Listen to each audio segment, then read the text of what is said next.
You're a fucking nerd. No one likes you. No one likes you. You're a fucking nerd. You're a Hey, how's it going? What's up, everybody? Welcome to the MOVIEVERSE podcast. Oh yeah, we're good. Welcome to the MOVIEVERSE podcast show. My name is the Habitual Pixel. This is my co-host, Big Nasty Productions. We talk about films. Give us a subscribe if you enjoy what we do. But today on MOVIEVERSE, we've landed at the masterpiece of Hot Tub Time Machine 2. After we just talked about 8 of the best movies of the year, we are going to talk about this movie. Hot Tub Time Machine 2, the sequel to Hot Tub Time Machine? Hot Tub Time Machine from a few years back. This one is directed by a man named Steve Pink. Starring the main cast of the last film, minus what's his face? John Cusack. Minus Cusack. Didn't feel like showing up this time. But starring Rob Corddry, Craig Robinson, Clark Duke, and newcomer Adam Scott. And Chevy Chase is back as well. Yep. So, this falls under the realm of stoner comedy, I feel. It's probably. In the realm of 22 Jump Street and Neighbors and all that shit, where it's super dumb, but it is a good time. This one I thought was actually funnier than the first one. Mm-hmm. I'll agree with you for the most part, because I thought this wasn't actually a bad comedy. Don't get me wrong, this isn't a good film. It's straight up ridiculous. But it's straight up awful in a lot of ways, but I enjoy this genre of comedy, the crude comedy, the stupider the better in some cases. And this incorporates time travel, so, no movie yet has really made sense of time travel, and this movie doesn't even bother. It's actually one of the best explanations for it yet, I think. You just got hammered and you woke up in a different time. That's it. You blacked out. No need for quantum mechanics or any of that shit. No explanation necessary. Mm-hmm. And this is a very similar story to the last Hot Tub Time Machine, where they all went up and went back in time. Not really. This one's completely different. The last Hot Tub Time Machine, they go back in time to change what happened when they were teenagers and went on their skiing trip. And this one, they go into the future to change. That is not true. In this one, what happens is after Rob Corddry's character Lou has already created Lugal? Lugal, yeah. He's part of Motley Lou, so he's incredibly rich and famous, and throws this big party to basically celebrate himself. And after giving his pretty terrible speech about being great, a mysterious stranger shoots him in the dick. Yeah, shoots him straight in the dick. So yeah, shoots him right in the dick, and to prevent himself from dying due to this gunshot to the dick, shotgun to the dick, he decides to, crawl back up to the hot tub that he stole stole the entire resort or whatever it was. And they go into the time machine thinking they can go into the past before Buddy shoots him with a shotgun to the dick. And instead, they wake up in what turns out to be the future of another timeline, which is actually the past of our present. Yes, that is correct. It's just like Fringe, I'm just kidding. It's not Terminator. Yes, many Terminator references. Yeah, so the plot line is redonkulous, and quite, and that's fine. It really doesn't matter. It's just a vessel for these comedians to do their thing, like very similar to 22 Jump Street, where the plot is irrelevant. It's just kind of like put these funny comedians in situations and watch hilarity ensue, and that's what happens here. And I love all of these comedians, and especially the newcomer to the cast, Adam Scott, because he's I love Parks and Rec, and he's an awesome character on that. Plays pretty much the same character here, but definitely similar. Yeah, plays John Cusack's, is it son or cousin? Yeah, son. Yeah, his estranged son. And he's a good addition to the cast. I think he fits in here. His humor is so off and dry. I enjoy it. What else is there to say? What do you think about the acting here?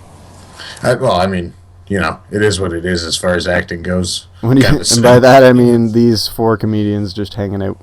They do a good job of at least they do. Being these kind of characters in this world. I mean, obviously it's not exactly. I thought it was funny how it seemed like when they went to the future, which is the past of our present, or sorry, our present's past, but somehow the future on an alternate timeline. That's what it is. Yes. I did find it funny that when they did that, it was almost like Back to the Future too. Yeah, I did like that. There was a lot of Back to the Future kind of references. I don't know. The plot line is actually I do like it, even though isn't like no sense as it is. It's quite nonsensical indeed. You can get drunk and go in the hot tub, and hilarity ensues. Even after getting shotgun to the dick. Shotgun to the dick. We can't stress that enough.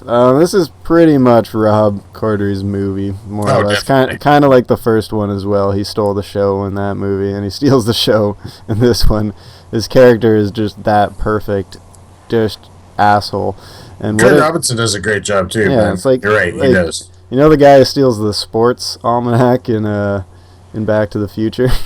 Yeah, it's like they made a movie about that dude as the main character. Because he's an asshole, and I love his persona and his like dressing up like 80s rock stars and shit.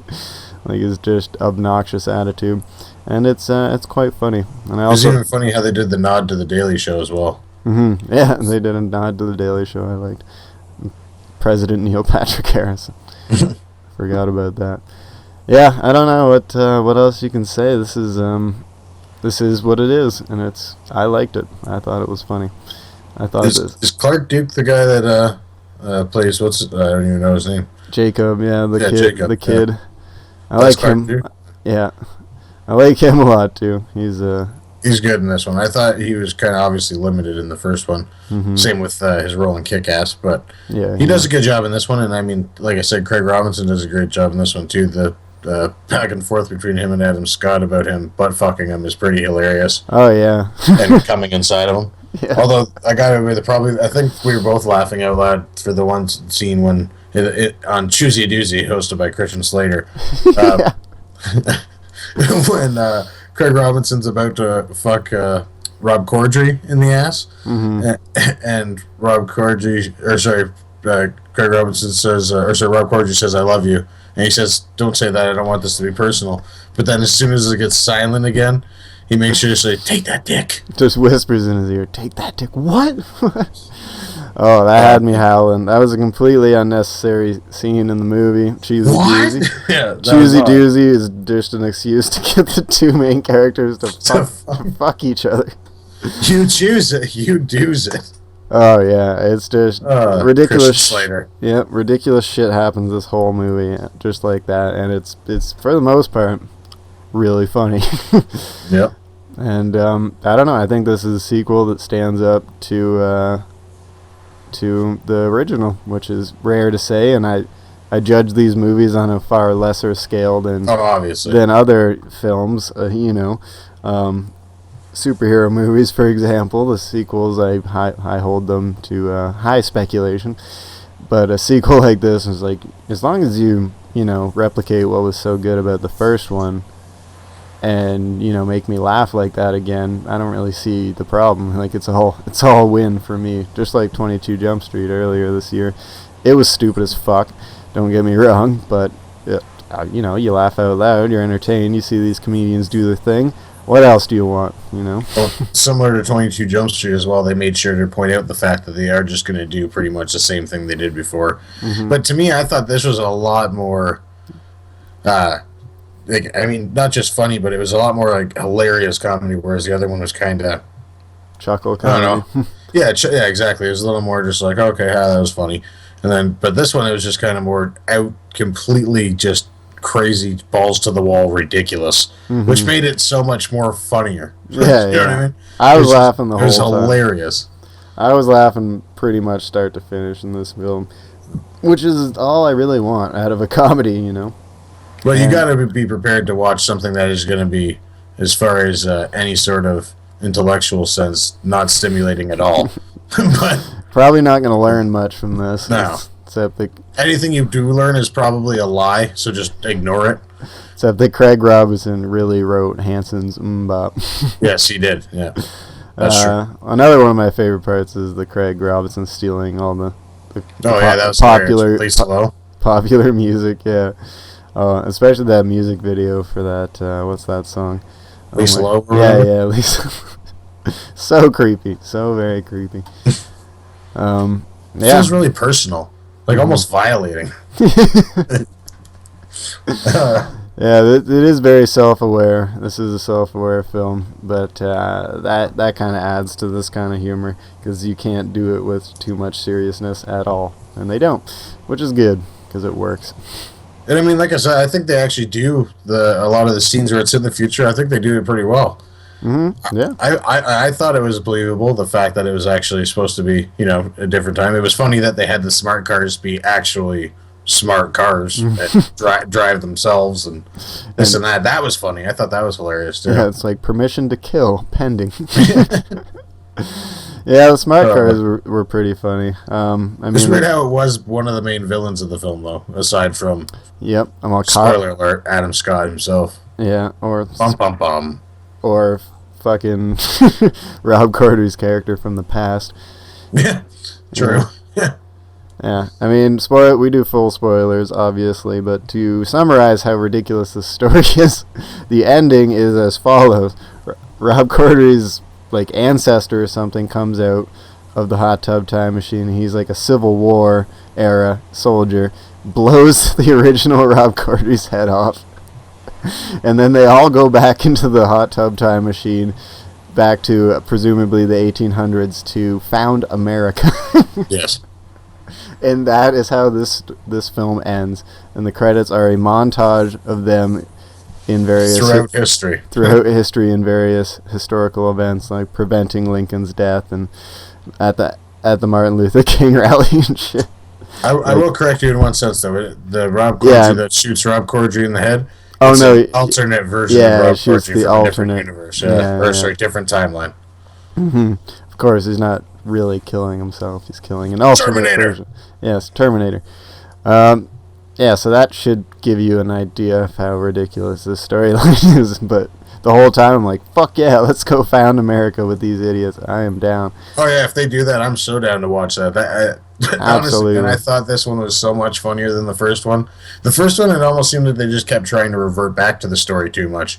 When you're going to make it that stupid, just make it that stupid. Yeah, just go for it. Harold and Kumar, again, Bill and Ted even, from back in the day. Stuff like this, stuff like what you were saying earlier. I mean, just go straight ridiculous. Who cares? It's hilarious. I thought this one was so much funnier than the first one. It's definitely a must-see if you like the first one. I'll say that. If you thought the first one was terrible and retarded, don't watch this one. Probably not the film for you.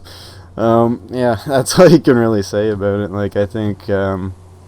Adam Scott was a worthy replacement to John Cusack because a far superior replacement. Yeah, I don't mind me some Cusack every once in a while, but he didn't really add much to the original comedy except for some star appeal, I guess. He doesn't add much to much. Yeah, I guess you're right. But I really liked Adam Scott's performance, and I think these four comedians really they're a good team. They have good synergy. They remind me a lot of. Craig Robinson and his other friends like, Seth Rogen and James Franco, and when they all get together, I think I'd love to see Rob Corddry and Clark Duke and Adam Scott get together with those guys. I'm sure it'll happen at one point. Yeah, that would be interesting. Mm-hmm. Technically, Clark Duke already has. I mean, he's in Superbad. Yeah, that's true. Very, very minor role, but he forgot about that, yeah. I'm sure Rob Corddry is in something that they've done. He's a popular bit actor as well. I should have said that about John Cusack. I did like him in High Fidelity opposite Jack Black and that comedy, but there's not too many comedies or really things that I've seen with John Cusack that I've been that big a fan of. Not a big Say Anything fan? No. With the boombox, no. Hey, that's fine. Funny you mentioned that. The director of this is the writer of Grosse Pointe Blank. One of my favorite John Cusack movies. See, that one is, I don't know.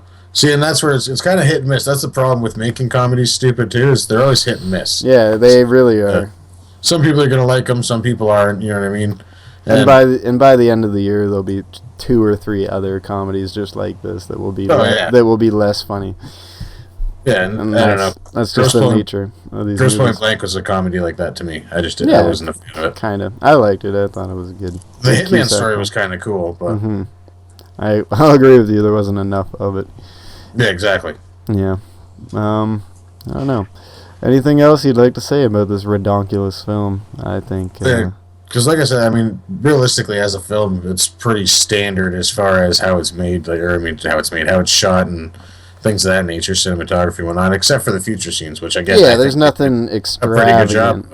The future scenes were decent. You know, there were some holograms that looked nice. Some juicy doozy. A few visual effects here and there that looked really good. And performances were good enough for me. I thought they were all pretty standardly good.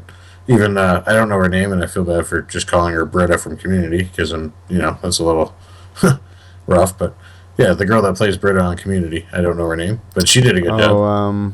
Jillian Jacobs. I believe. Yes. Yeah, that's her. And she did a good job, I thought. Mm-hmm. Yeah, it's kind of funny that her and Chevy Chase are both in this. Mm-hmm. Yeah, I thought they would bring back Chevy for more than one scene, but I'm glad he was in it for that one scene. It was pretty funny. Yeah, I think you summarized it well. A film like this relies a lot on the main actors and comedians and the delivery of their dialogue, which is all great in this film, so it's a win for me. Yeah, and for instance, if we're talking about, sequels as opposed to the first ones in the kind of stupid comedy realm, like your Dumb and Dumbers, as opposed to your Dumb and Dumber 2, which, notoriously did terrible. Dumb and Dumber, or whatever the... Oh, no, even the new one. The new one. The true sequel, if you will. The other one was a prequel. Which is apparently atrocious. I haven't seen it yet. That's pretty awful that Dumb and Dumber is a trilogy, but... Either way, it's weird to think about that. But yeah, when you think of sequels like that, or even Anchorman and Anchorman 2, yeah, there's a good example. I thought this was a lot better than any of those did for sequels. Mm-hmm. I guess the first one wasn't a classic quite like Anchorman was, so it didn't have. True, I'll give you that. Didn't have much to live up to, and I think that actually worked better for it. Just propelled it forward even more. Yeah. So this is a comedy I'd like to watch again, and it's prime drink and smoke with your friends and laugh kind of movie. Hot Tub Time Machine Civil War. Come on, let's do it. And I'm down for it. I'm down for this to be a trilogy, and for them to go back to founding America. That would be so funny to me. I would be so down. Yeah. What do you give it out of 10? I mean, on a pure comedic sense and entertainment value, because I got to admit, I honestly was laughing almost the entire time through the movie. So I'm gonna have to give it a 7 out of 10 on just comedic value alone. I think it's hilarious, and I mean it is incredibly stupid. But again, I can't stress that enough how stupid this movie is. But it is ridiculously funny. I thought it was funnier than The Interview. I thought it was funnier than most stupid comedies that I've seen lately. And yeah, I'm gonna stick with a 7 out of 10. I agree. I feel like that has to be taken in a different perspective, though. Yeah, a 7 out of 10 for this is different than it's like Selma. When I gave it, I think I gave it like a 6.5 or something. Mm-hmm. Which may lead to people thinking Hot Tub Time Machine better than Selma. That's not exactly what we're saying. No, this is on a different scale. This is where Selma's a 6.5, and Relativity this would be a 2.4. But on the scale for this type of film and in just a purely comedic sense and entertainment value, I'm giving it a 7 out of 10. I agree with you completely. I was going to give it a 7 as well. And I felt it had to be explained, right? Yeah, no, I guess it might have to be explained, but I know exactly what you're talking about. A film like this is what it is, and you got to take it as what it is, kind of, because that's what these films are made for. They're for you and your friends to laugh and talk about briefly afterwards, and perhaps you'll watch it again on Netflix, maybe. And or just playing video games for 3 hours beforehand. Yeah, something like that. And that's what you got to take it as that. It's like fast food, but this is really good fast food. Like maybe a Harvey's or something. I don't know if they have Harvey's chicken sandwich anywhere, but no, that's just Canada. Yeah. Anyways, get yourself some Harveys. That's the moral of the story. It's delicious. Yeah. So 7 out of 10. That's what I would give it. It is prime popcorn, laugh with your friends kind of movie. Don't expect much, and you won't be disappointed. Yes. Anywho, thank you for watching the Movieverse podcast show. Well, we ramble about Hot Tub Time Machine 2. If you like what we do, check out our channels. Link in the description below. Perhaps subscribe and like if you enjoy what we do. And we'll see you next time with another film.